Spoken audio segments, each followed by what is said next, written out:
I think I've given Gracie quite a positive representation. I think she's represented as quite a sweet and innocent young girl who really wants to help her disabled sister, but she also really wants to live quite a normal life.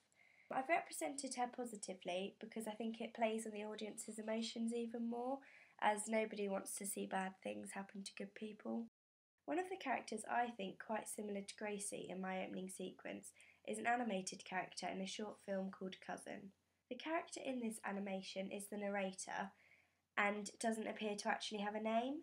The short film Cousin is told from the narrator's point of view and is about his cousin who suffers from cerebral palsy.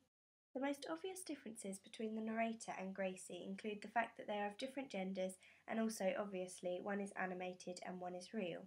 Another obvious difference between Gracie and the narrator is that it's Gracie's sister who suffers from cerebral palsy, whereas it's the narrator's cousin who suffers from the disability. Although there are these differences, Gracie and the narrator also have many similarities, as do the two films. Gracie and the narrator both have a family member suffering from cerebral palsy, and both of the films are based around how their lives are affected by this disability. Both of them and their families suffer from discrimination because of this. The second character I think shows some similarities to Gracie is Olive from Little Miss Sunshine. Both Gracie and Olive come from quite similar lifestyles and class, and they also dress quite similarly in quite plain, simple clothing.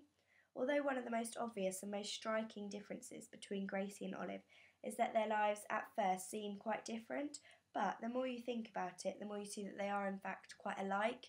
Gracie and Olive are both very unhappy with how their lives are at the moment, but both just all they want is for their families and themselves to have a much happier life.